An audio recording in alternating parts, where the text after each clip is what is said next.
సీతానగరం వద్ద రోడ్డుపై వెళ్తున్న లారీ అదుపు తప్పి రోడ్డు ప్రక్కన ఉన్న ఇళ్లలోకి దూసుకు వెళ్ళింది. దీంతో ఇళ్లలో సామాన్లు దెబ్బతిన్నాయి. ఆ సమయంలో ఎవరూ లేకపోవడంతో ప్రాణ నష్టం జరగలేదు. తాడేపల్లి పోలీసులు కేసు నమోదు చేసి దర్యాప్తు చేస్తున్నారు. బాధితులు మాట్లాడారు.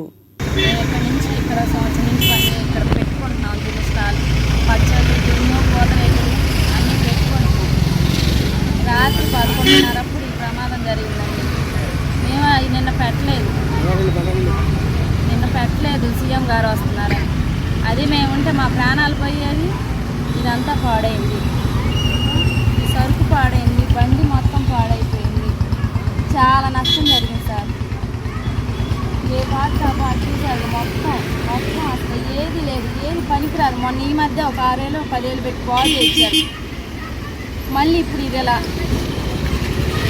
మాకు చిన్న పిల్లలు ఇద్దరు మగ పిల్లలు స్కూల్కి వెళ్తున్నారు. వాళ్ళు అందరూ ఇక్కడే ఉండేవాళ్ళు. రోజు రాత్రి దేవుడి దేవాళ్ళు మేము అప్పుడే ఇంట్లోకి వెళ్ళాం. ఈ ప్రమాదం జరిగిందండి. ఆ డ్రైవర్ ఫుల్గా తాగి పోనిచ్చాడు బండి. మా ఆయనకేమో కొంచెం ఆరోగ్యం బాగుండదండి. ఆ బండి మీదే ₹1 వచ్చినా 10 రూపాయలు వచ్చినా మాకు ఆ బండి మీద ఇప్పుడు అదే లేదు. మేము అలా బతకాలి. అన్నీ బాగు చేయకుండా ఏమి లేదు. ఇప్పుడు ప్రస్తుతానికి ఆ బండి మీద సరుకు బాగైంది, బండి బాగైంది, కొంత బాగుంది. చాలా డబ్బు పిల్లలు చూస్తే చిన్న పిల్లలు. మా గండి సొంతలు లేదు. మేము అద్దెలలో ఉంటాం. అద్దెలు కట్టుకుంటా తినక ఏదో రోడ్డు మీద బతుకుతుంది. అద్దెలు కట్టుకోలేక ఇప్పుడు ఇదంతా ఏం చేయాలి? మొత్తం దేనికి పనికిరాదు. ఆ సరుకు అయింది, బండి పాడైంది, సరుకు పాడైంది, పెట్టుకునే గొడుగు పాడైంది. ఈయనకు చూస్తే అసలు ఆయాసం రొప్పి చలికి అసలు ఏం పని చేయలేడు ఆయన. మాకున్నది అది ఒక్కటే బతుకుతాడు. ఆయన ఏం పుల్లు తాగి అంతా నాశనం చేస్తాడు. అది దేనికి రాదు. సరిగ్గా 50,000 సరుకు దాంట్లో మొత్తం బల్లలకి మొత్తం 80 ఏళ్ళ దాకా. నా పేరు పద్మ. ఈ సీతానగరం రోడ్డు అడ్డు గవర్నమెంట్ హాస్పిటల్. మేము 30 సంవత్సరాలు బట్టి ఇక్కడ ఉంటున్నాం. ఏనాడు కూడా ఇలా జరగలేదు.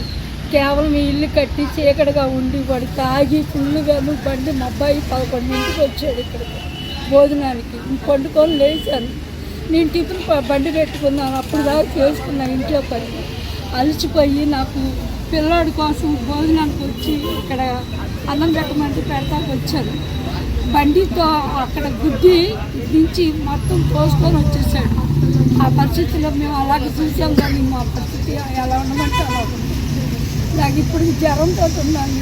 రాత్రి నుంచి ఒకటే జ్వరం. ఆ బండి చూసి ఇల్లు మొత్తం తీసిపోయి సామానంతా పగిలిపోయి మందు దాగి ఫుల్గా మందు దాగి ఉన్నాడు. రాత్రి వెళ్ళి కేసు మా పోలీసు వాళ్ళు వచ్చారు. వాళ్ళు తీసుకెళ్ళారు. కేసు పెట్టాము. ఫుల్గా దాగి ఉన్నానండి అని చెప్పాడు. ఆ మైకుల్లో ఏమైందో నాకే తెలియదు అని అన్నాడు. 11ంటికి జరిగిందండి. అక్కడ గుద్దేసి ఇట్లా వచ్చింది. ఈ గదిలో ఇద్దరు, ఆ గదిలో ముగ్గురు, అది 5గురు చనిపోయేవాళ్ళని. అది అన్నానికి పెట్టకుండా ఉంటే పిల్లగాడికి అదే టైంకి వచ్చి అన్నం పెట్టారని వచ్చి వచ్చేసింది బండి. అదే ఊపు మీద ఇంకా కొంచెం ఊపు మీద వస్తే మొత్తం చచ్చిపోయావు. మొత్తం 5గురు చనిపోయావు. నీళ్ళు వేసుకున్న పిల్లలు తీసుకొచ్చుకున్నాం కారు ఇంట్లో. నీవు అది ఏం చేద్దామని చూస్తున్నారు. అంతకుముందు ఇలా జరిగింది మా కుటుంబాలన్నీ నాశనం అయిపోతున్నాయి. ఇప్పుడు 3 సార్లు 4 సార్లు అక్కడ యాక్సిడెంట్ అవుతుంది. ఇల్లు కట్టినాకే. అంతకుముందు లేదు యాక్సిడెంట్ అంటూ. అది ఇల్లు కట్టినాకే జరిగింది. అది ఇంకా అర్థమా? ఇప్పుడు ఇదే వచ్చింది. రేపొద్దున మనుషులు ఉంటారు, అప్పుడు చచ్చిపోతారు. రోడ్డు అప్పుడు ఈ రంగ అడ్డు లేకుండా కట్టేశాడు ఆడు. అంతకుముందు మాకు జరగలే. ఇలా ఈ లైట్ పడుకోకుండా చేశాడు, కట్టేశాడు. అంతకుముందు లేదు. అదే మనుషులు చచ్చిపోయే వాళ్ళగా ఆ రకం తాగి బండి తీసుకొచ్చాడు. ఏం చెయ్యాలని చెప్తున్నాడు. అసలు ఇప్పుడు అన్నం పెట్టకపోతే ఆ నిలువని చచ్చిపోయేది.